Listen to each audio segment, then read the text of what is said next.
Today we are here at the right concentration.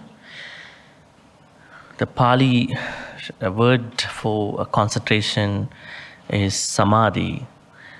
There's a huge misunderstanding about Samadhi, partly because Samadhi has been a pre-sectarian, pre-Buddhist practice. This adds to a lot of confusions. Especially the Samadhi practice in the West is very scattered and confusing. There are three types of Samadhi practices in the West: light, medium, strong, alluding to different signs, objects, and there are two types of, I would say, kind of people. Let's say one kind is the retreat groups. I mean, there are very good retreats. One kind is that the teachers saying that in 2 weeks, probably a month of retreat, you could have a very rapid samadhi. Of course, the Samma Samadhi is not that kind of a samadhi. You can get it in a week, in a month. It appears as a consequence of the practice of the whole 8 path factors. So those little types of concentration, little types of glimpses of your meditation should not be taken as Samma Samadhi. It's a profound, deep concentration which takes time. And then the other side is practitioners who might think that it is possible. So I would caution you to take a medium, I would say middle path between these two. Not get disillusioned by the teacher's way that you could get the samadhi in 2 months, 2 weeks, 1 month, that perspective. And on the other side, the practitioners' little understanding, true glimpses of their meditation that I achieved samadhi, and take the middle path. Of course, it is possible to get up to Samma Samadhi, but it takes time. It may take time because it is a consequence, it is an outcome of the practice of the Noble Eightfold Path. To me, it's like you could be a good singer at home, and probably other people might say, you sing well, maybe in the bathroom. But if you go to a professional musical orchestra, they might say you are not up to that level. That's why samadhi should not be misunderstood, underestimated. Having said that, I would like you to understand that this is the outcome. This is the outcome of Sammaditthi. The purpose of Sammaditthi is to attain Samma Samadhi, right view. Without right view, Samadhi is going to be null and void. Any Samadhi is going to be useless, meaningless. So, what we have to understand here is how do we come to Samma Samadhi, right concentration? Let me ask you, concentration, what do you think about it? It's a very popular word. How do you normally think you get concentrated in your life? You can get concentrated in many ways. Even by listening to a song, you can get concentrated. Some people say, I ran into a meditation when I listened to this song, right? Their own version of meditation. Partly, the reason why in the West this practice is scattered and confused is that they are not familiarized with the text. They just go by whatever they think. Light, medium, strong, levels of their concentration. So, concentration that is earned through akusala ways. Can you get concentration through akusala ways? Can you? I have an example here. A cat is fully concentrated on a mouse hole to catch a mouse. Is that a concentration? That is a concentration. Neatly and with so much attention looking at the rat hole, the mouse hole. Whenever the rat is coming out, there he goes and he catches. Also, a heron is standing on one foot and fully concentrated on catching a fish. Right? Is that concentration? It is concentration. It is a concentration. Right? But it's not Samma Samadhi. It could be a Samadhi, but it's not Samma Samadhi. Because Samma Samadhi is attainable through Kusala ways. If you don't create a Kusala, whatever the concentration that arises with that is not going to be Samma Samadhi. Why? Because Buddha knows that Samadhi was a very popular practice. Very popular practice. Why he incorporated Samadhi into the Noble Eightfold Path? What could be the reason? Did he simply want the Hindu yogic type of Samadhi to be a part of the Noble Eightfold Path, or did he want something else? What is it? Wrong mindfulness was what we discussed last Monday. Now, because of the right mindfulness, somebody attains Samma Samadhi. But why did the Buddha want to bring Samadhi as a practice? Why he did not mention Samadhi, but why he mentioned Samma Samadhi? Which means he did not want practitioners to practice that Samadhi. He wanted practitioners to practice Samma Samadhi. Because the Samadhi practice has a purpose. They are looking for the bliss, the mental bliss. That's it. So that kind of a Samadhi will not take you to the wisdom. It will only take you to get ended up in the bliss. That is what other contemporary practices, what you call ancient contemporary practices, focus on. So he simply wanted to tell people that it is not Samadhi that you have to practice, it is Samma Samadhi that everyone has to practice. In order to understand this kind of complicated structure, I want you to think about this particular word, ekaggata. Ekaggata. Ekaggata simply means that you unify your mind onto a certain object. Right? There are different translations. Some are bad translations. One-pointedness. Unification of the mind. Right? Now, when you explore this Pali word called ekaggata, then samadhi, samma samadhi, what are the other similar words going around this idea, concentration? Ekaggata, samadhi, right here. Ekaggata, samadhi.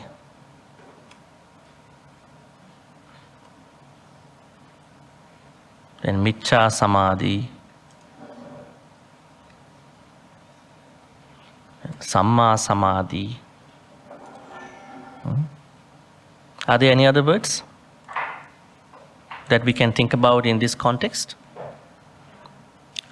Jhana. Jhana is a practice that somebody uses to come to Samadhi. It is the function, not the result. So ekaggata, if you explore the word ekaggata, you would find in the Abhidhamma, we sometimes have to pick up some of the words. In Abhidhamma it says ekaggata is one of the universal mental states. That means regardless of you are doing a bad akusala or kusala, you have ekagata. It is present in all your mental states. Right? Even in the case of a cat, or a soldier, or a heron, or any other activity, a criminal, drug cartel, whoever, good person, they all have ekagata. But what differs that ekagata into a specific format is that miccha is the wrong version, samma is the right version. So do not confuse ekagata with samadhi. Right? Next time, if you were given a chance to differentiate these two words, you could say ekagata is a universal mental state. That means it appears in all our minds. Even now it appears. You don't need extra effort to have ekagata. We have ekagata now. Right? But miccha samadhi is the akusala version of that ekagata, and samma samadhi is the kusala version. I'm not going to read all these notes. You can read later. I'm trying to point out the most important aspects. So now here, this is interesting. I would say, okay, samadhi. Where do we see samadhi in other places? Now we know in the Noble Eightfold Path, the Samma Samadhi is the purpose of Samadhi. It's the expectation of the Samadhi. Now, if you going to cherry pick, strip out the rest of the path factors, and if you directly go into Samma Sati or Samma Samadhi, your practice does not flow as how the Buddha expected. Because if you take Samma Sati or Samma Samadhi as standalone practices, you are not doing it as it was expected or they were expected with the Sammaditthi. Sammaditthi is the most important. That is the expectation, actually. That is our direction. Sammaditthi is the direction. Sammaditthim pubbanga mohoti. The Buddha has said in many places. So the ultimatum of the Sammaditthi is that you are tapping onto the Samma Samadhi. Now you might be puzzled. Where is Panya? Do I need to wish for some Panya? No. Whenever you are into Samma Samadhi, wisdom naturally arises. From Samma Samadhi, wisdom swells out. Right? Wisdom is the immediate result of the perfect completion of the Samma Samadhi. The Vipassana schools, Samatha schools, they have different thoughts, but generally the Noble Eightfold Path is what we need to understand. In addition to these schools, because we are studying early suttas in their own context. Where does Samadhi fit in the practice of Buddhism? Now, then again, I have to go back to our contextual point of view about the Noble Eightfold Path. And I know that you know that I mentioned to you that this Noble Eightfold Path is treated under the Panya, Samadhi, Sila practice. We call them as aggregates. Where it was given? Chula. Which sutta mentions about the connection of Noble Eightfold Path to the Panya Sila Samadhi or Panya Samadhi Sila practice? Chula Vedala Sutta. In that sutta, it clearly says Noble Eightfold Path is included in your own way, Sila Samadhi, Panya practice. In our way, Panya, Sila, Samadhi, Panya practice. Right? So there you see Samadhi. Samadhi as a neutrally, I would say, ethically neutral term. Why is it? Because it can carry miccha or it can carry samma. So whenever you see samadhi in any place in the Buddhist text, you have to take it as samma samadhi. There are different types of places where you see samadhi. What are the other places? In the Bojjhangas. Sati, Viriya, Dhamma, Vichaya, Passati, Samadhi, Upekka. But then again, Upekka, we have to talk about it. Upekka, Samadhi. And then Sila, Samadhi, Panya practice. But we call it basic Panya. Because why do we say that we need some basic wisdom to start off this practice? If not, you are practicing without understanding the purpose. Say, for instance, in the Noble Eightfold Path, you start with right view and right intention or thought. Are they part of the Sila? Are they part of the Sila or are they part of the Samadhi? Are they part of the Panya? They are part of Panya.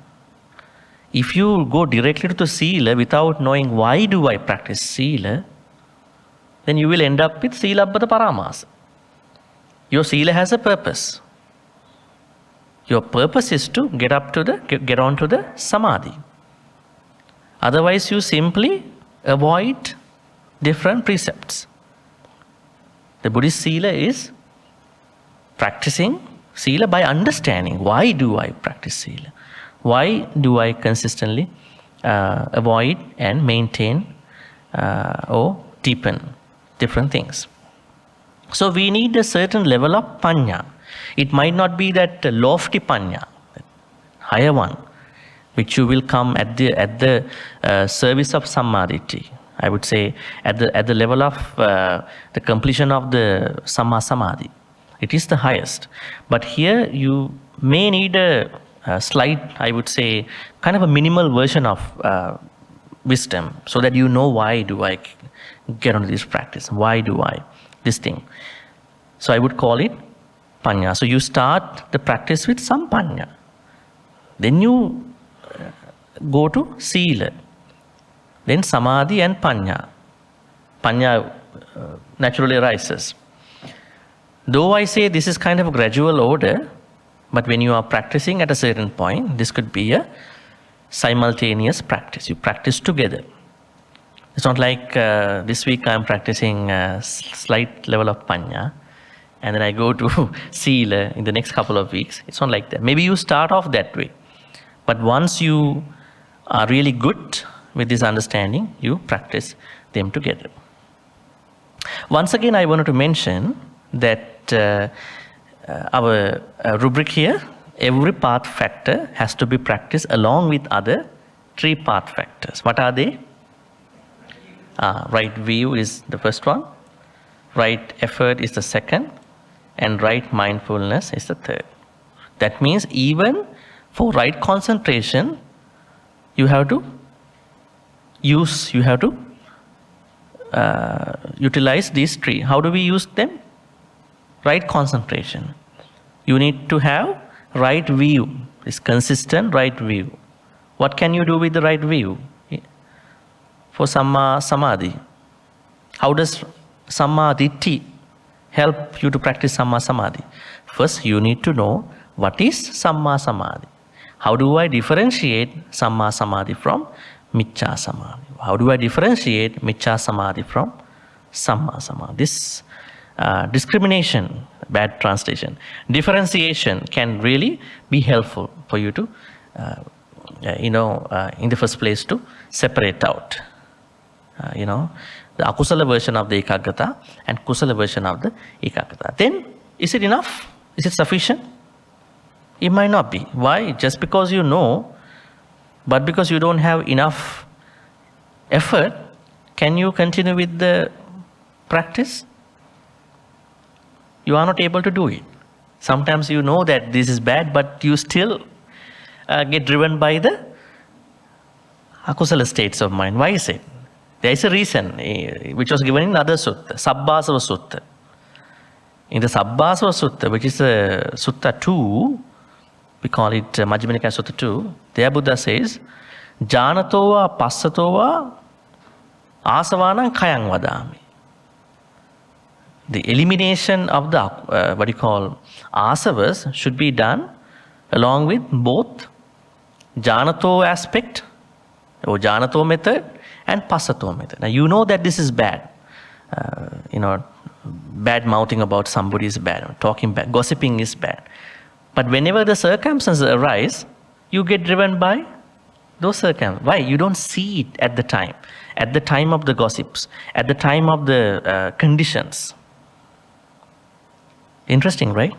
That's why just because we know it is not sufficient in order for us not to do akusala, maybe in order for us to do kusala also. Sometimes you know this is good, but you can't do it. You are not surrounded by kalyana mittas. You are not surrounded by good mindset. You are in a akusala place. You are in a place of lot of temptations, and temptations take you over. Yeah, see? In your owners, maras are waiting. Different maras. 10 armies of maras. That is why we need a certain good level of Samma Vayamo. We need Samma Vayamo. What is Samma Vayamo?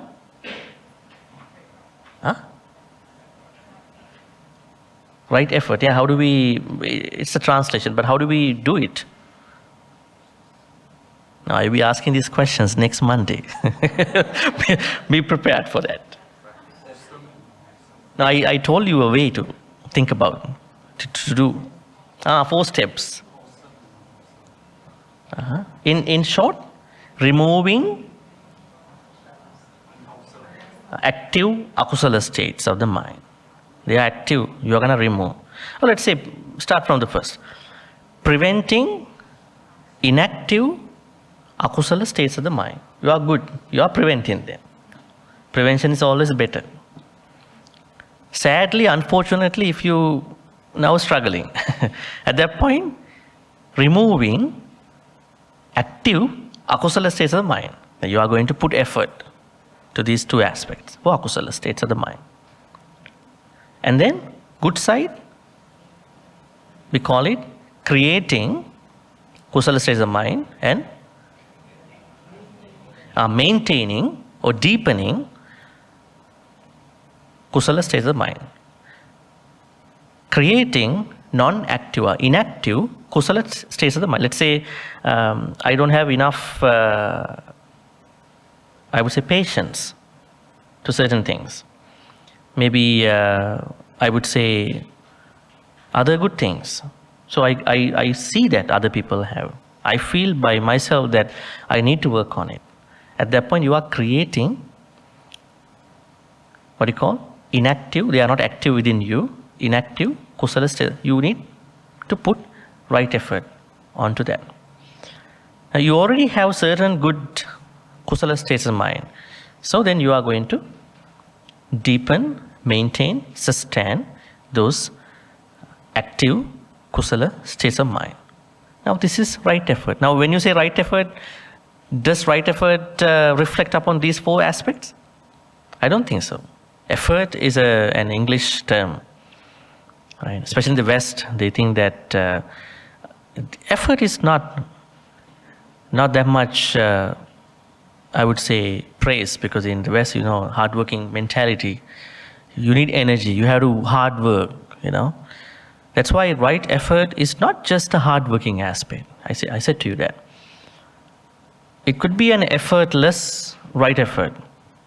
Effortless effort, because it's not about how much you put into the practice. It is about the quality, not a quantification. It's a quality of your effort about akusala side and the kusala side. Now you need that here. For what? To probably to remove miccha samadhi. Probably to prevent any miccha samadhi coming after you. Probably to create more conditions for samma samadhi. Also probably to maintain your existing samma samadhi. You need that. Just because you have right view to understand what is samma samadhi from miccha samadhi or vice versa, and supported by right effort, now are you safe in your practice to continue your samma samadhi? You might not be. That means you need samma sati. Why? How do you know that where you are going to be practicing this Samma Samadhi in particular? How do you get up with a good understanding about certain circumstances? Right? Maybe you are practicing meditation, Samma Samadhi. At that point, your mind might be wandering here and there, drifting away. So how do you understand these particular moments of, those practices, certain things regarding the Samma Samadhi? It is by Samma Sati. So Samma Ditti, Samma Vayamo, Samma Sati, they are all pervading, integrated practices. You can't separate them out. But some people do. Lack of understanding about the early suttas. And then, now let's get into this, I would say. Jhanas. Now, why are jhanas related to this discussion? It is because when Buddha was talking about Samma Samadhi, he used the first 4 jhanas regarding the Samma Samadhi practice. Let's take a look. Katama Chauso Samma Samadhi. Now, this sutta was given by Arahant Sariputta as a continuation of the Dhammacakkapavattana Sutta's inadequate explanations about these 4 noble truths. Idhavaso bhikkhu vivicceva kamehi vivicca akusalehi Dhammehi savitakkang savicharam vivekajam pitisukang patamajjana upasampajja vihara. Now, this is about the first jhana. How do you get the first jhana? Vivicceva kamehi. So you are going to remove kamas, at least for a certain period of time, and also akusalas. Now, when we discuss this area of the Samma Samadhi, you might think about samatha practices, samatha meditation, samatha bhavana, right? Now, in samatha meditation, which is a pre-Buddhist practice, they are, directly getting onto this practice without practicing sammaditthi, sankappa, vacha, and none of these things were not practiced by them. So, they directly get into this samadhi practice. That is why Buddha called it as Miccha Samadhi. Their purpose and the purpose with these particular jhanas in this context, they are different. Because here somebody picks up these jhanas with the purpose of attaining Nibbana. But their purpose is just to get up to the mental bliss. That bliss will expire. Right? It's not guaranteed. But still it's good at that time. But as the Noble Eightfold Path teaches us, we need to focus on the wisdom, Nibbana perspective, even with the jhanas. Now the idea is burning up defilements. But jhanas can give us a very, misdirection if we do not know what jhanas, how jhanas should be practiced. Right? So there are 4 jhanas initially. The Buddha says 4 jhanas should be practiced in order to get up to Samma Samadhi, but with the purpose of, or at the service of Sammaditthi. You are practicing jhanas or samatha with the purpose of achieving what the Sammaditthi wants. Not just directly goes, I want Samadhi. This is what many people do in today's world. Samadhi. It's not what the Buddha said. You are going to practice jhanas, of course, samatha, true samatha, by fulfilling the purpose of the Samadhi. Right? So, there are 4 basic jhanas. Here I have noted. These 4 jhanas actually teach us how can our mind be calm. Right? There are 4 jhana factors, which means that you are dealing with these 5 jhana factors in your samatha meditation. We call them vitakka, vichara, piti, sukha, and then ekaggata. But more subtle other mental states will be coming up as you proceed. What is vitakka? Clarity. You might call it an object. We call it clarity.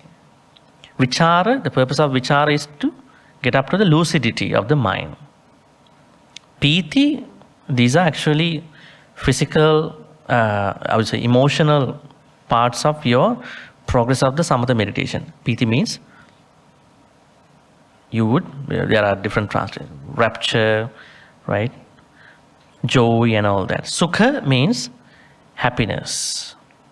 As you proceed, you will understand these are also problems for my meditation. I feel happy, overjoyed about my happiness. When you meditate, you feel like I'm so happy. So then you can't meditate. Your mind is disturbed. Right? And then finally, ekaggata. This mental state was already explained to you. Right? It can carry both. Not even that.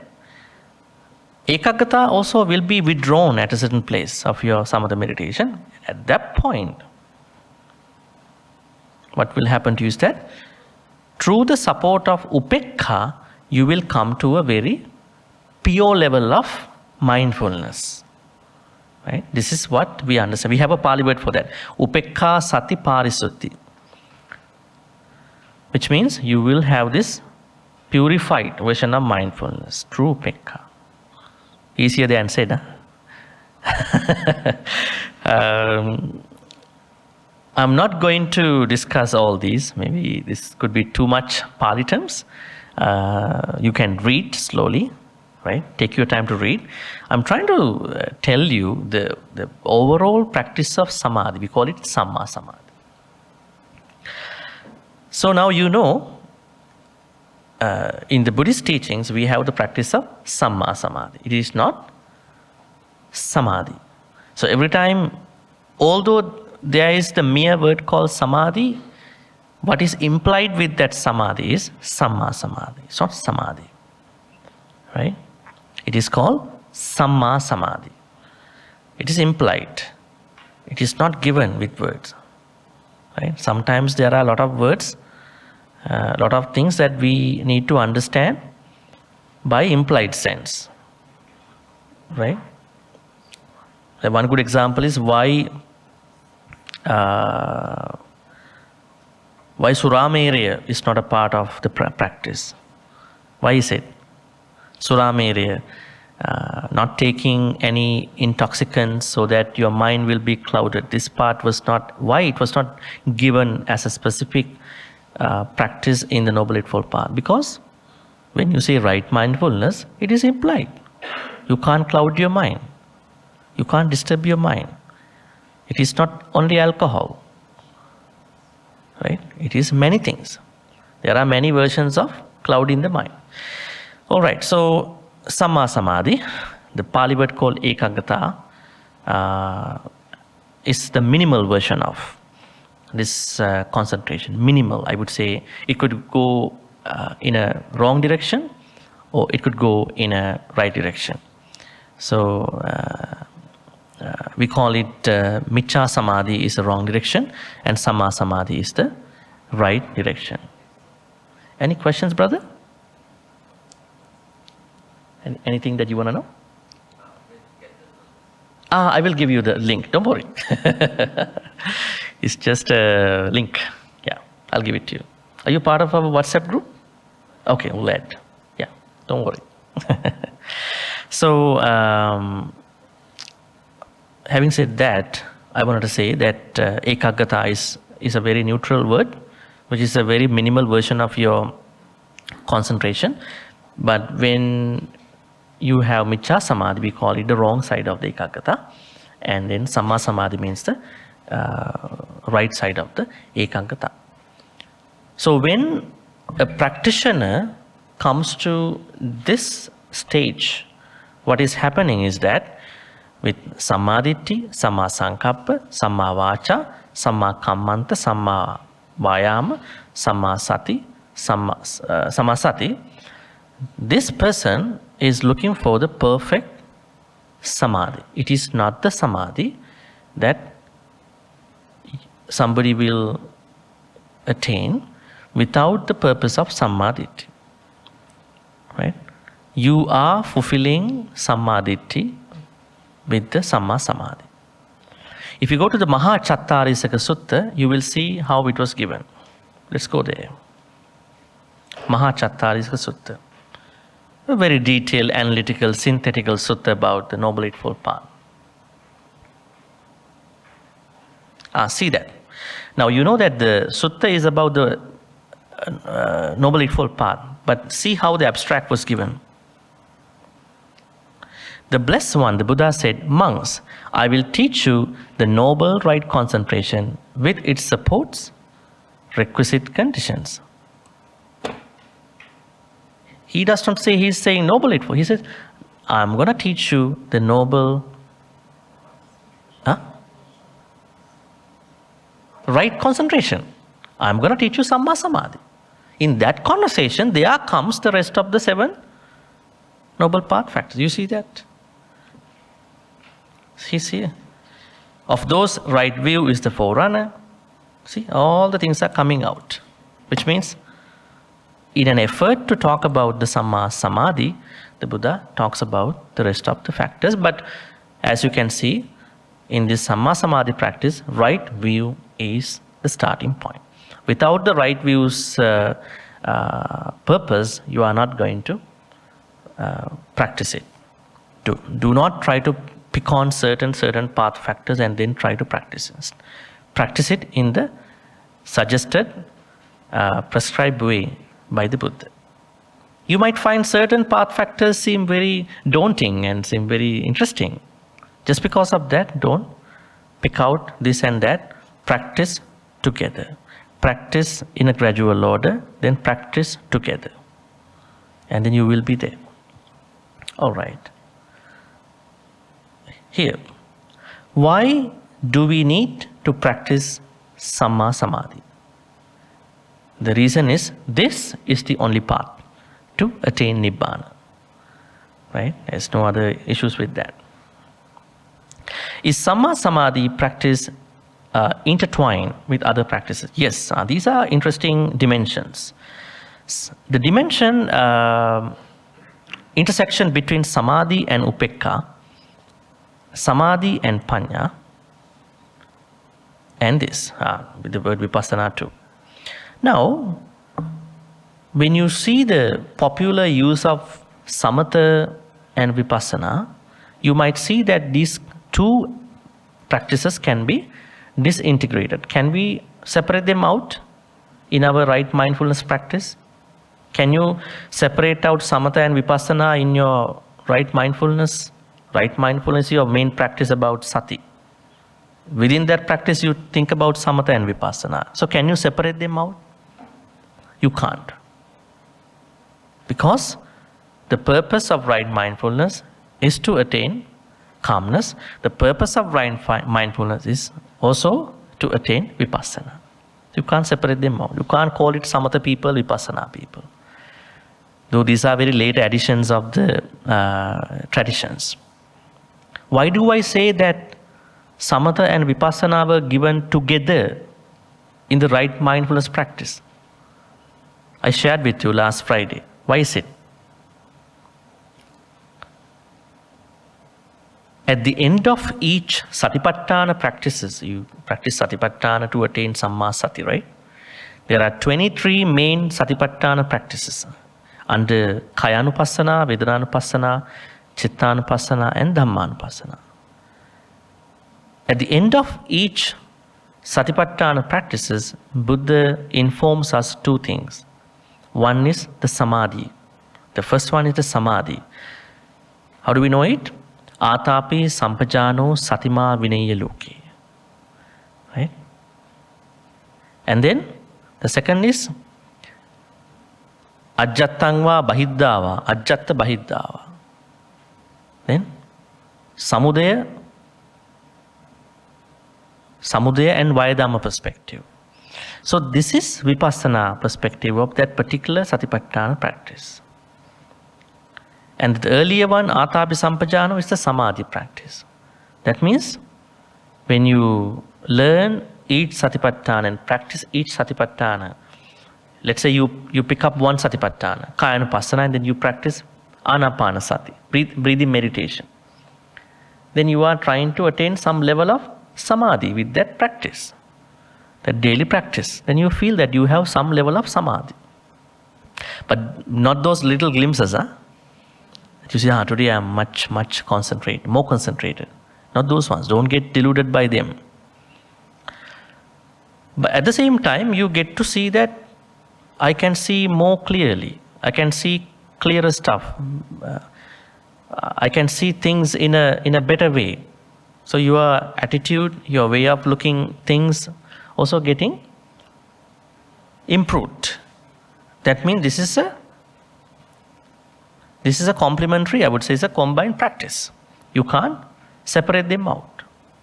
But if you take samatha differently, vipassana differently, then you are going to forget about that bigger, larger, bigger, broader perspective of samma sati. Right? So, samadhi and upekkha. What is the connection over here? Now, samatha vipassana, we cannot disintegrate. Although people disintegrate. You cannot, if you know the satipatthanas. Samadhi and upekkha, where do we see this?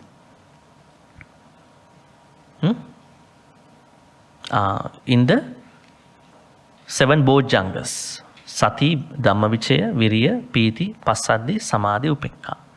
That means when you have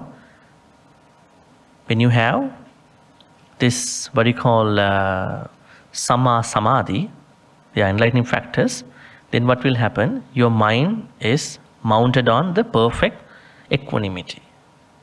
Upekkha is a very multifaceted term in the Pali. How many upekkhas do we have? There are many upekkhas we have. We have one very primary upekkha that we know in the Brahma Viharas. We call it Brahma Vihara upekka. Metta, Karuna, Mudita upekka. Right? That is upekkha as a Brahma Vihara. Then there is another one called Sankhara upekka. You are looking at the conditioned things. Conditioned things with upekka. Another upekka. And you see, go to the Abhidhamma, there is another upekka. Under the thoughts. Somanassa thoughts, Domanassa thoughts, upekka thoughts. Happy thoughts, unhappy thoughts, and neutral thoughts. Does that upekka thought relate to the lofty upekka that we know in the other places of Dhamma? No, they are different. It means just a neutral one. So here upekka means your mind becomes perfectly mounted on this equanimity. It's very important. It's not on the happiness. It's not on the unhappiness. It's on upekka. So there are a lot of what you call interconnections with samadhi, but what we should understand overall is samma samadhi is the purpose of the Noble Eightfold Path by fulfilling the perspective of the sammaditi. This is what we have to understand. Other small things need to be understood in their own context. Right? So what do we need actually in large ways at these sections? We need some level of Pali. Without knowing some level of Pali, you might mess up in your practice. Translations can be not always giving you a good time in your reading. They are good, they are supportive, but you need to know a little bit of, at least a little bit of Pali in the context. Not the Pali grammar a lot, at least some level of working knowledge of Pali in order to understand different context of the things. Okay, summary. Samma Samadhi is the final cultivation of the Noble Eightfold Path. If you want to come to that stage, Samma Samadhi, you must start your cultivation of Sammaditi to Samma Sati. So, the preceding 7 factors, they are mandatory. That means do not look for Samadhi, Samma Samadhi without the rest of the 7. Right? If anybody teaches you that way, it is going to be not the way that how the Buddha said. Right? If someone ignores The first 7 path fact 1 to 7, Samadhi to Sammasati in the Noble Eightfold Path, and directly goes to Sati and then Samadhi, that will be a Miccha Samadhi, and it will only lead to Samadhi, I would say Miccha Samadhi. Why is it? In that Samadhi practice, in that Sati practice, there is no association to Samadhi. Right? That is why I always say this is not a sitting practice. Noble Eightfold Path and the Satipatthanas, everything, they are not fully a sitting practice. Sitting can be helpful to you. But this practice is an overall practice. When you talk, you have to practice certain things. When you think about certain things in your life, you have to. When you are making a living out of your different occupations, there's a certain role that come into play with your practice. It is an overall, very all-pervading practice. Right? This is the purpose of doing this sutta study in this way. Otherwise, you might think, Dhammacakkapavattana is just a translation, right? Hindu people practice Samadhi just to be happy, blissful. Like some Westerners, Some Westerners. Maybe some of you. Just to be happy.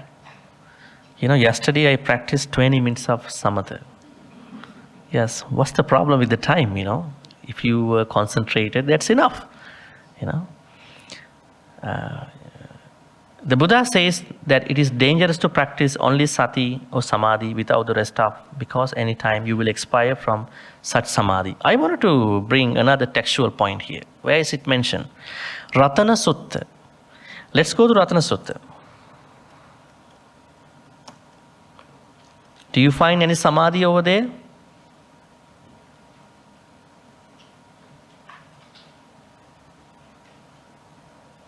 Yam Buddha sento parivannai suching samadhimanang tarikanyamahu samadhina tena samona vijjati.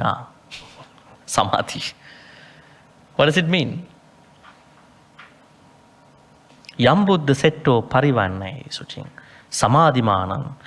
The Samadhi, Samma Samadhi, which was expounded by the Buddha, is not terminal. It's not terminal Samadhi. Terminal mean any Samadhi that is going to be terminated at the service of any other issue, not going to be Samma Samadhi. So those Samadhis, concentrations are not on a par equal to Samma Samadhi. What are those Samadhis? Rupavachara Samadhis, Arupavachara Samadhis. Like you practice jhana to attain Rupavachara Samadhi, but if you don't have the purpose of why you're practicing Rupavachara jhanas, your Rupavachara practice will be terminal. It's not, I would say, interrupted. So the Buddha's Samadhi is uninterrupted Samadhi. Let's go to Ratana Sutta and see it.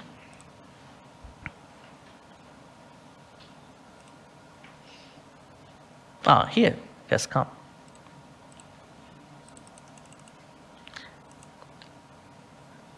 Samadhi manantarikanyamausi. That pure concentration, the Supreme Buddha praise is described as concentration without interruption. That means all the other concentrations are interrupted at the expense of other people's temptations or your own temptations and all that. Samadhina tena samona vijjati. There's nothing like that concentration. This is the concentration that we discuss under the Noble Eightfold Path. Interesting. Huh? So the examples are in your own chanting book. Right? The examples of the Samadhi, they are given in your own chanting. But why can't you get a clear knowledge about it? Because you don't pay attention to that. You just think that just listening to a blessing is okay. Very lazy people, in a way. Yeah. Come on up and learn. And then you will find out your answers are in the chanting. The answers that you are looking for by spending an hour and a half here, 8:30 to 10, they are here in the chanting book. They are not anywhere. They are not in the library, right? That is a good evidence about Samma Samadhi.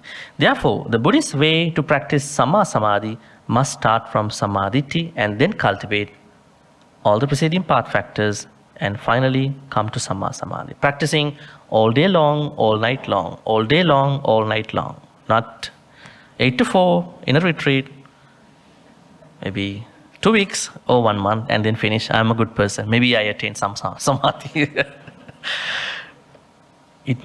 It is not going to work, right? But still that attempt is appreciated. You know, something is better than nothing, but that will not take you to this precious practice, you know. I would say Samma Samadhi practice is like a lifelong pension, you know, like what will happen to us is that when you get to real Samma Samadhi practice, then you are not encouraging the sensory world, you know.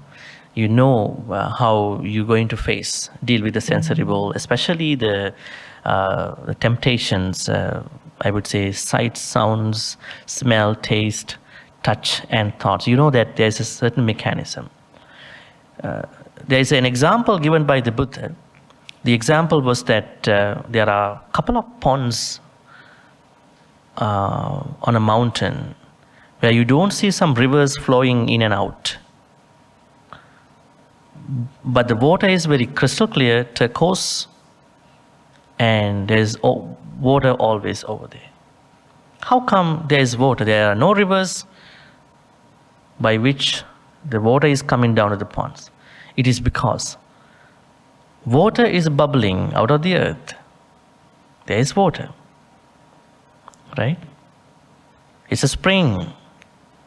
It's a spring. So in the same way, when you practice Samma Samadhi to that level, that means you are like that. Rivers are sensory perception, sensual things, sensory things. They are coming in and out, and you get disturbed. That's why I call it's a lifelong pension. So you can keep your mind very serene, calm, and then you might not be disturbed by things probably. And when you are looking for certain things, gratification, then you will have to search the world. You have to look for the world.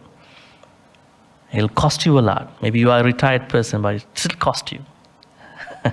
The Buddha said, be like those ponds on a mountain where nobody can go, rivers even can't go, but still water is bubbling out of the earth. That serenity, tranquility is what he asks us to think about, consider. Panya arises from the successful cultivation of Samma Samadhi. The successful cultivation of Samma Samadhi will happen if you do it from the beginning of the Noble Eightfold Path. I think I already mentioned. Okay, I pointed out 2 questions. I think you may have more questions, just to get some more insights. By practicing metta, can we attain Samma Samadhi? Interesting question, because you know metta practice is very popular, right? Is it possible? Huh? Can we get up to Samma Samadhi? Yes. Huh? Yes. How? There is no as yes. Should have some reasons, valid reasons. Why is it? There is a sutta called Attakanagara Sutta. Call it. In this sutta, don't worry, I have mentioned the sutta's name here and the link. You can become an anagami by practicing Brahma Viharas, but with impermanence, and be reborn in one of the pure lands. Why I call pure lands? Some people might be confused. What do you call pure lands? Theravada, we have early suttas say there are 5 pure lands. The Mahayana version has 1 pure land where the Dhyani Buddha is living.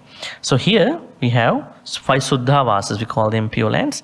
So if somebody practices Brahma Viharas, Metta, Karuna, Mudita, Upekka, with some elements of anicca, there is a possibility for that person to be reborn in the pure lands and then become an arahant over there. That means metta can also be a good practice, in case you haven't known that way so far. Let's go to the sutta. Attakanagara. There is the case householder where a monk or whoever withdrawn from sensuality, withdrawn from unskillful, the same Samma Samadhi, Samma Samadhi practice. He reflects on this.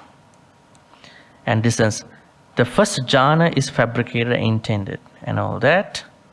Okay, this is one way of being reborn in the pure lands. Keep going down.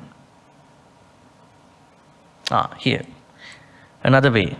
Then again, a monk, a practitioner keeps pervading the first direction with an awareness imbued with a goodwill, means metta. Likewise, the second, third, fourth. Thus above, below, all around, everywhere, in its entirety. She keeps pervading the all-encompassing cosmos with an awareness imbued with metta. Abundant, expansive, immeasurable, without hostility, without ill will. He reflects on this and discerns. This awareness release, true metta, is fabricated and intended. Now, whatever is fabricated and intended is inconstant and subject to cessation. Staying right there, he reaches the ending of the sankharas. Or if not, even though this very Dhamma passion, this Dhamma delight, and from the total wasting away of the first five fetters, he or she is due to be reborn in the Suddhavasas. That means even your samatha practice can be gone to the metta. Thereby, you will be reborn, you may be reborn in the Suddhavasas. This is another way somebody can think about Nibbana. Right? Satipatthana is the main way, but there are other ways. So the answer to this question is that by practicing metta, can we attain Samma Samadhi? Yes. Yes. The example is Attakanagara Sutta. So please give a read to that sutta. Final question here. How can I know whether my Samadhi is Samma Samadhi or Miccha Samadhi? General Samadhi. This was a question asked by somebody, so put it same way. How do we know?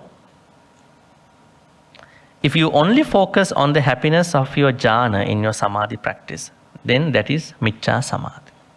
A very clear answer. If you only think that I want to get jhanas, then it is Miccha Samadhi. But if you practice samatha as a consequence, as an intensification of the rest of the seven path factors, because you want to practice samatha or jhanas in fulfilling the purpose of the sammaditthi and the rest of the path factors, then it is Samma Samadhi. So I would define Miccha Samadhi, once again, a little bit clear terms, as jhanas practiced with the wrong view. Jhanas must be practiced with the right view, sammaditthi. So if you are asked by somebody to practice jhana, that is not a good motivation to do. Not a good start. Because jhanas practice should be practiced with the right view. Then you are not going back to the Hindu yogi way of practicing jhanas. So we have a clear difference between those two. Basically, this means states of jhana or deep meditation attained by those usually of other paths who don't have an understanding of the Four Noble Truths. What do you think about those yogis, people who practice samatha at that time? Did they really want to practice jhana to understand the Four Noble Truths? It didn't seem so. They simply practice just to, maybe to avoid the sensory world, maybe to go to the depth of their happiness of the mind. Actually, it is also a survey, also a search finding some bliss in your mind. Now, this is kind of a little dangerous. Let's say a lot of people are going through dealing with difficulties in their sensory world because of lust, because of hatred, because of delusion. But there may be 10 people, suppose it's not a good number, 10 people who might think, no, I'm not going to focus on the sensory world. I am going to focus on the utmost happiness of my mind. Then that will also become another way of searching true. The Buddha said, it might be better than the rest, but still, you are not on the right path. So you can actually get off from that path and then look at and then to practice Samma Samadhi. Samma Samadhi is only to help you rise wisdom. Wisdom arises naturally at the service of Samadhi in your Samadhi practice. Then everything else happens. You have a question? Yeah. Yeah, I come over some yogi practice, Sahaja Yoga. That one, if you practice it will balance your mind. I want to ask, is that the good practice, or is what Reverend say is a Macha Samadhi? It may be a good practice, but it is not the practice that the Buddha asks us to practice with Samadhi. There are a lot of good practices. Samadhi is a good practice. But it is not what the Buddha asks us to practice in that particular way. We are practicing samatha in a way because we practice samatha in order to understand the Four Noble Truths, supported by the Sammadittis perspective. So the practice is not encouraged to do, or is okay for Buddhists to do that? I think you better look at this aspect, the way how the Buddha discuss about Samma Samadhi. There are many other people who are encouraging, who are teaching different ways of Samadhi. They are not Samma Samadhi. Right?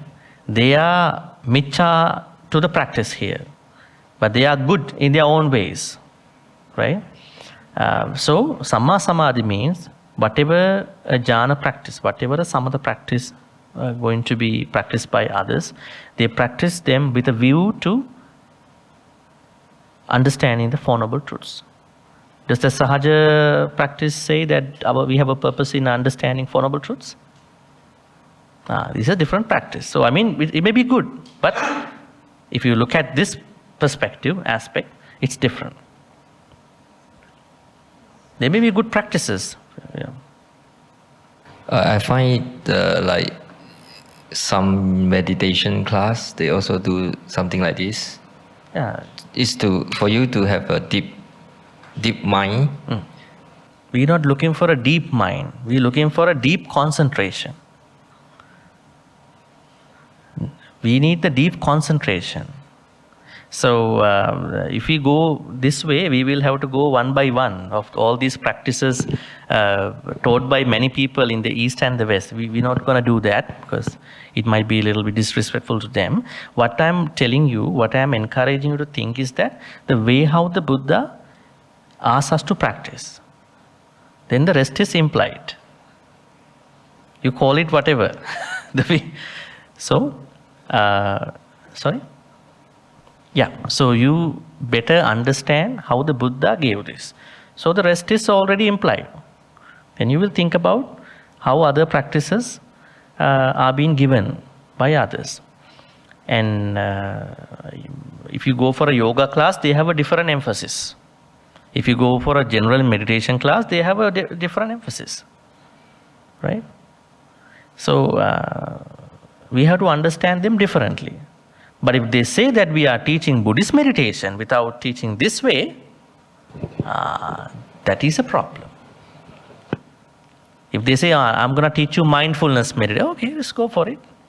Non-judgmental, full awareness by staying in the right moment. It's okay. That's a therapeutic approach. But if they say, no, I'm also teaching you the Buddhist meditation concerning. This is the way. Misunderstanding, misteaching. You have a question, brother? I did expose to Hinduism and other religions, right? The way I understand from what you're trying to picture is actually Buddhism wants us to look things holistically. Okay, like yoga, yes, there is a balance of mind. There is only for that segment. Just like in societies, right? You are hungry or you're born your hungers, right? The environment, if you all of a sudden there's food coming in and they are blessed, so they concentrate on the particular thing. Some people will look for that the balance of basically their health. You know, energy, chakra. Yeah, the chakra and all those kind of things. So I believe their process is only very specific for that kind of a treatment. I would say a therapeutic treatments. Where you are hungry, you need food to eat, or you are sick, you need medications. You see. But I believe, I understand for Buddhism studying is, he asks us to look things holistically. That means said it's not, you understand the Four Noble Truths, right? Which is understand life, old age, sickness, and death, right? Then you understand the whole full cycle. What is the meaning of this Samma Samadhi. Yeah. I think we have to view from that angle. Thank you. I have no concern about anybody who says that we have a Samadhi practice and we're going to teach you. It's okay. And we have a meditation practice, mindfulness meditation practice. It's okay. But if they promote Buddhist meditation in whatever the combined way that they think, without telling this profound perspective, I think they're going to do a serious harm, danger. They are misleading people. Now, the idea is that mindfulness meditation and the Satipatthanas can be leveraged, I would say, can be considered as being similar. There will be a serious mistake because they are two different perspectives. One is basically on the therapeutic aspect. The one is about, skillful, and then Nibbanic perspective. But the Nibbanic perspective is the ultimatum. Although it is the ultimatum, you can still teach Buddhist meditation in the proper way, like this way. And there's something that all of us can do, right?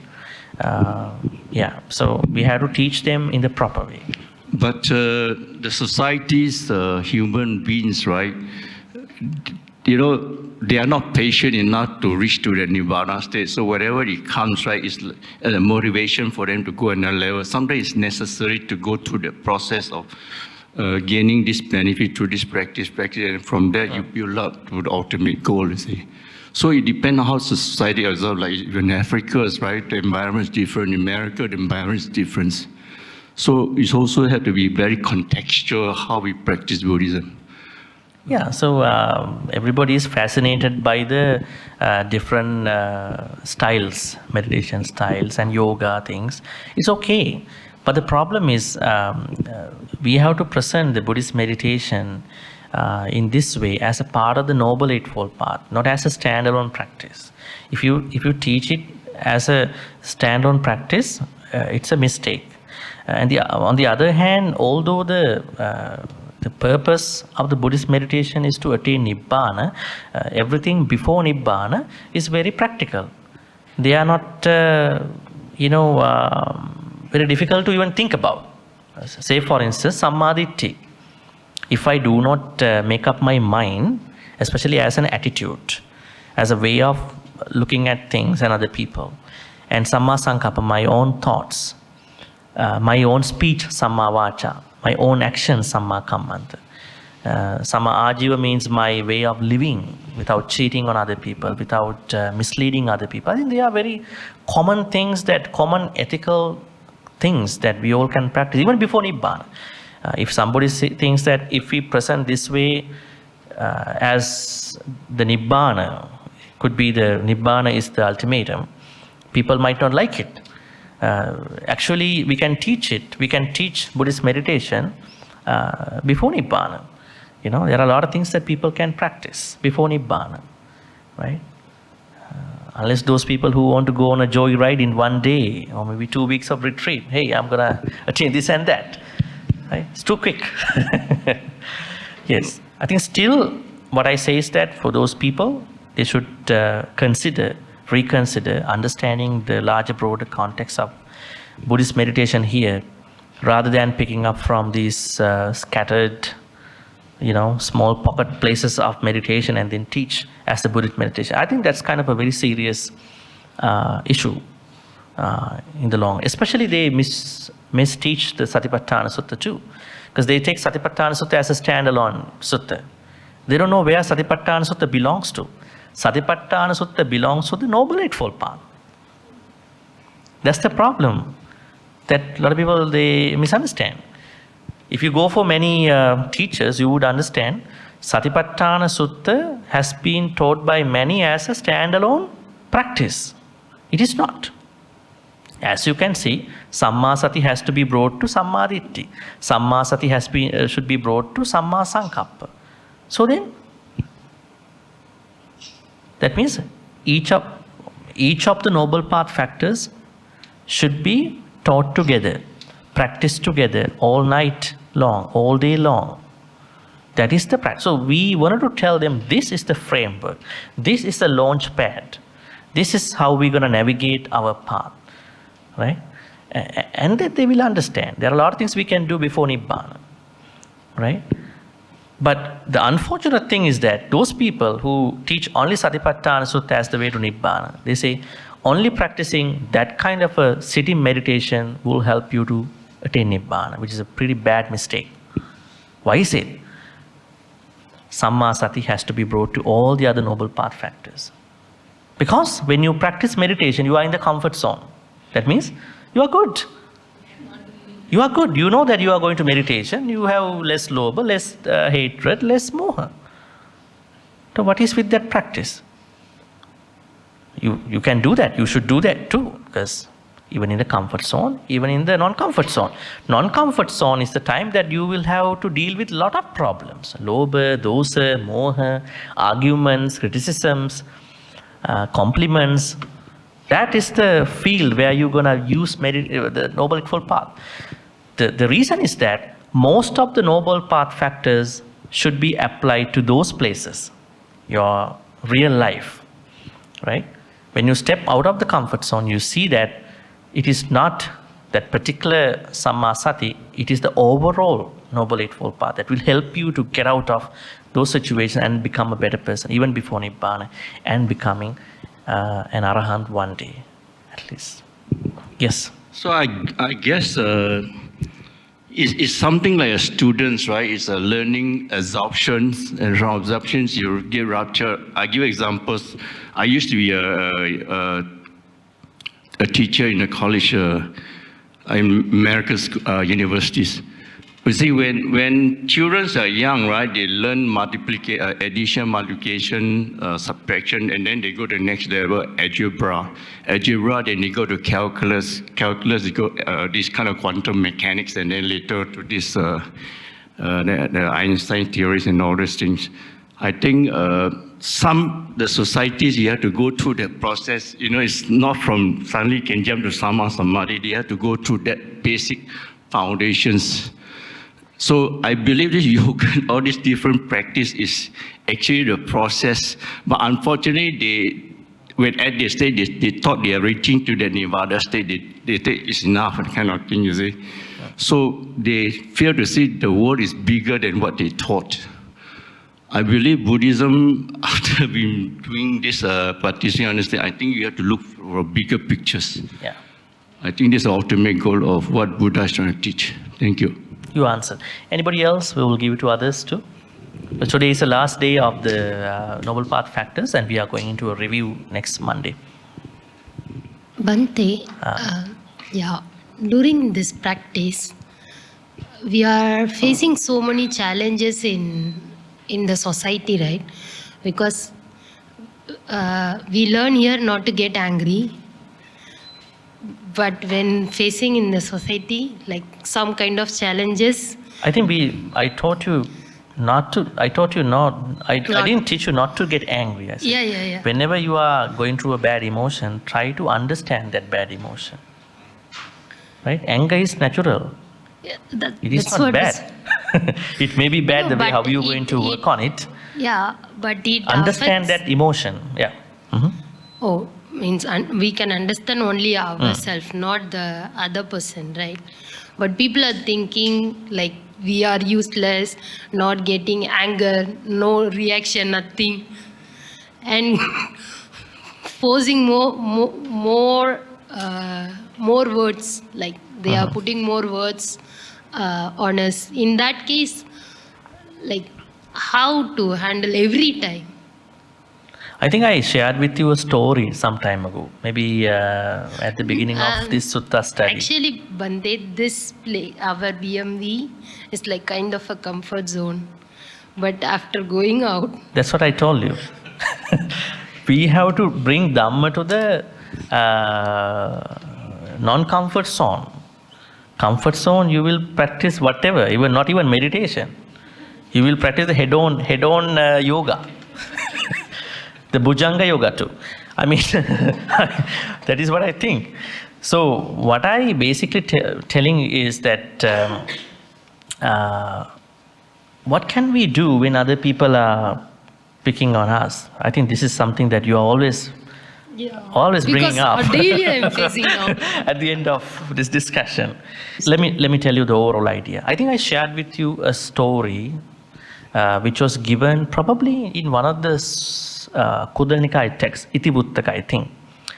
There was a cobra who thought that I would go take precepts from a tapasa, sage, near the river. There was a hermit who was practicing his own meditation and ascetic practices. So at that time they say that animals used to talk, right, in Jataka stories. We don't feel worried about the animals and all that. We have to take the larger, broad idea. So he went in and then said to the tapasa, hermit, the ascetic, can you give me precepts? Especially 5 precepts. Then he said, no, I'm not going to give you because I know you are going to break them. So you can't keep your patience. Because the first one, you are going to break. Because you are a snake. He said, no, with great effort, I'm going to try. Then he kept asking from the hermit. He said, okay, I'm going to give it to you, but please pay attention to your precepts. It's a very, I would say, attentive process. You have to be very mindful about your precept. Then after getting the precepts from the hermit, the snake went somewhere.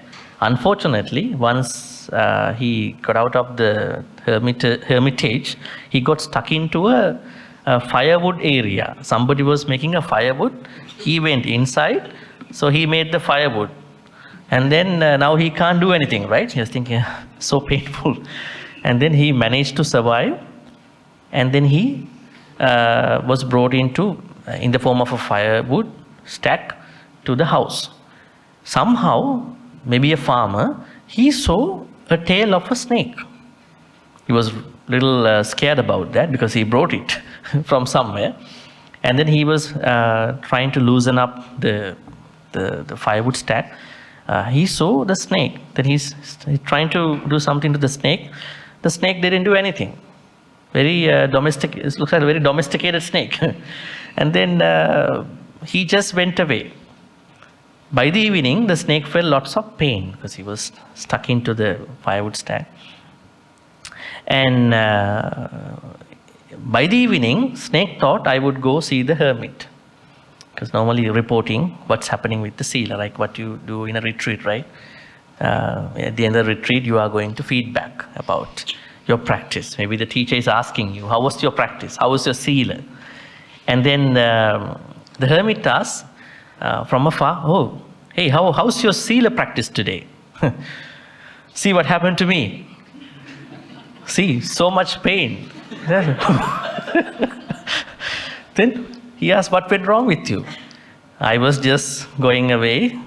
I was very harmless, but see, this person stuck me up into his firewood, brought me home, and I was so much having some excruciating pains.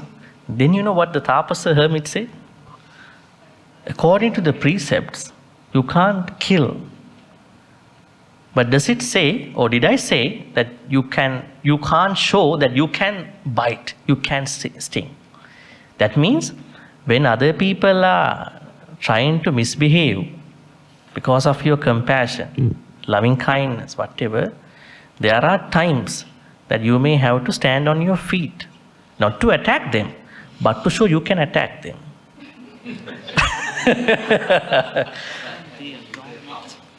Yes, but your mind is pure. You are not going to do that. Some animals do the same, right? Those chameleons, they are changing colors, they're showing different things, just to protect yourself in the good way. So when other people are misbehaving, they are trying to really going to hit on you in a bad way, you can show just to defend in a non-harming way, so that they are not going to cross the boundary. You are safe. Take that from today. Our venerable monk is Professor Digalli Mahinda. He's a professor from UK. Yes. So thank you for coming here. So yeah, that's what I can say. It is a very good example. Maybe you are not saying bad things to the other person. You are behaving in a way in order to protect from the unnecessary things that can come out from other people. I think we have to do that. Otherwise, you're going to be the victim. They will victimize you. It happens, It happens to many people in many ways. Even for the compassion fatigue, you are very compassionate. Everybody is trying to misuse your time, misuse your work, misuse your everything. Why is it? You don't have smartness in your skillful practice. I always encourage. When you becoming a good person, skillful person, you need some smartness. Otherwise, everybody will come and attack you and then go, say hi and bye. You can't do that. Because you have to survive in this rapidly changing world. Right? Just by reading a Buddhist book will not help you. Reading the Buddhist book and understanding how to do without getting victimized by other people. That would be the way. Otherwise, I think it's not good. Just now you were talking about the victimized part, right? If we have to look at things from, to draw the line where we try to be compassionate but not being victimized, then how would we be able to develop that upekkha? Because if every situation we will have to analyze and then to have the self-interest not to be victimized, that means it also go against contradicting the upekkha concept. Yeah, that's the question. It is not contradicting upekkha. Because upekkha has different meanings. In the places upekkha, the term upekkha was given. Now here what we need to understand with this lady's question is about self-care. This is the greater concept that comes into our discussion, self-care. Because why you want to attain Nibbana? Self-care. You don't want to suffer in the samsara. Isn't it? Why you want to practice meditation? To have a calm and clear mind. Why? You want to see things clearly. So you want to become a better person and then to become a good person to other people too. Self-care, other care. I think this is between self-care and other care. Upekkha has to be understood in a different context. When you practice self-care and other care in a better way, you will reach up to upekkha. Now, whenever somebody is trying to be mean to you, bad on you, you are not having angry thoughts. You are simply trying to protect yourself. Is it bad? Let's say there's a lady going out in the night. Somebody is following her. What should you do? Huh? Run. You have to take whatever the steps to avoid the situation. Huh? Flight mode, huh? Turbo mode. So, this is one example. Let's say you feel that somebody is trying to be violent in front of you. Going to be violent. Maybe become more violent. So, you have to believe your third sense, your gut feelings, right? You may do certain non-harming, harmless, skillful things too, right? So it is about that. It's not about upekka. Upekka will arise as a development of that practice, self-care and other care practice. First self-care, then other care. Actually, it is the both in a proper way, not only self-care. So that has to be highlighted. It does not contradict upekka. Upekka is the highest quality in Buddhism. It will arise when you properly maintain yourself and other people. Don't take it in the first place. Bhante, just add on, let's say I give an example. Let's say you're in a workplace or you're in a social environment where you are being taken advantage of. You know, let's say others want to take advantage of you because maybe they want easier things for them, for example. But you don't mind maybe being helpful, all right? So once, twice, and each time when you're being helpful, when you start to be kind, they take advantage of you more. So where do we draw that line? Story to that her. Now next time when the snake is going away, if somebody is going to stack him up, he's going to show his power and then go away. Yeah, we have to do that. Not that he's going to sting that person, not going to bite, but I can do that. Right? So some kind of a very non-harming defense, it's kind of a non-harming, harmless defense in case it arises. Because we are not dealing with all the good people in the society. Are all the people in society, they are all equally as good as you? As good as these things that we see in the books? No. So we have to deal with everybody. Not with the Dhamma discussion group. How many people are out there? They are coming from different mental background, different environments, different cultures, different maybe domestic life, family households. Maybe they are coming from very different sansaric journeys. You never know until something happens. So then we must have our own self-mechanism in combating unnecessary issues in a good way. Now what happens to many is that when some people are mean to them, they are going to hit back in the same way. This is bad.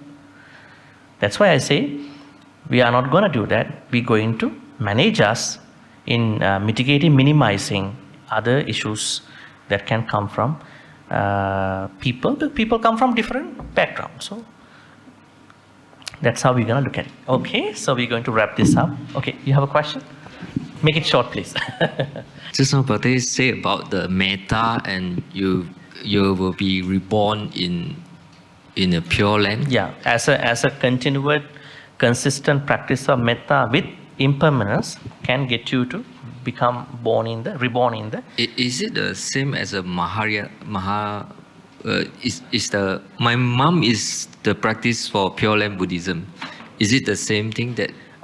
Different approaches. In Mahayana, they have only one Pure Land. Only one on the west. But there are 5 Suddha Vasas, depending on how deepened your practice is. In Pure Land, I don't know people attain Nibbana.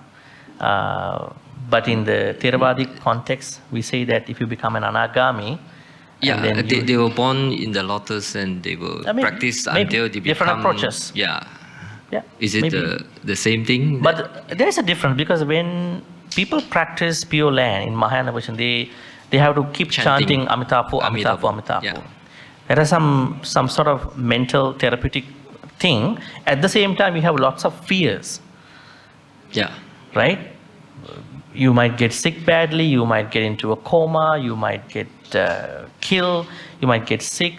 So that's fear version a little bit too in that. But it's good because I don't think that all these these teachings are easy for everybody to practice. Right? Different people practice in different ways. So Theravada, Sambuddhi, Samma, Theravada has 5 pure lands. Okay. For this Samma Samadhi practice, we have to do meditation on Vipassana?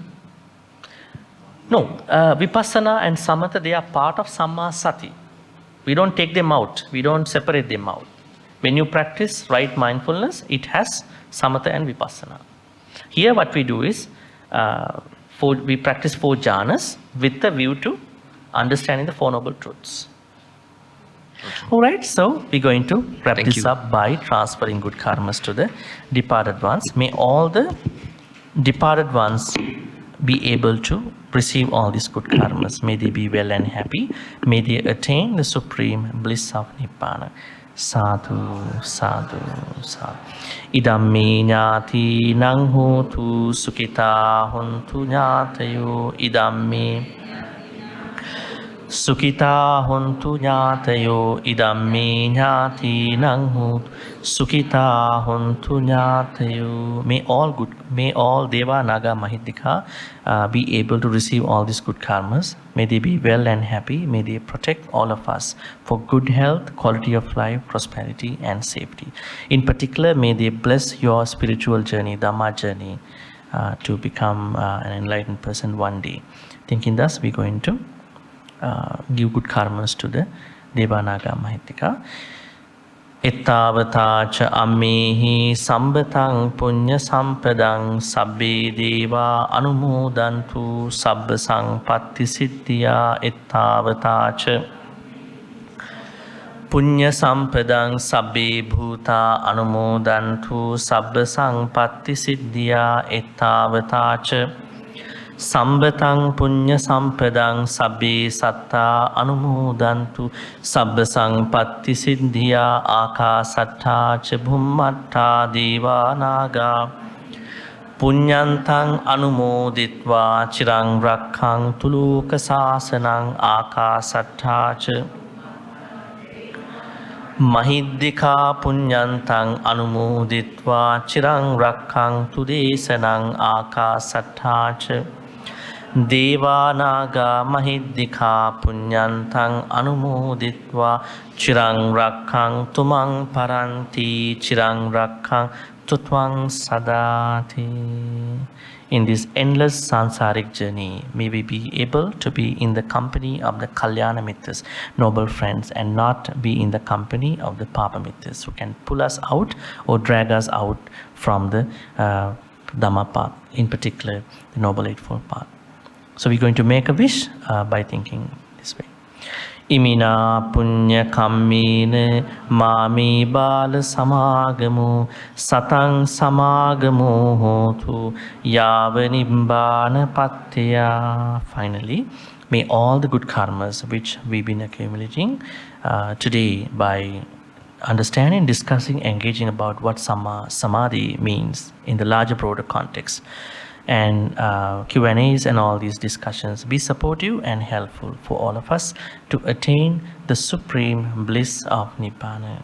Sadhu, sadhu, sadhu. Abhivadana silis nichang vaddha pachayino chattaro dhamma vaddhanti ayuvannu sukhang balang ayurarogya sampatti sagga sampatti mevacha atu nibbana sampatti iminati saminjatu.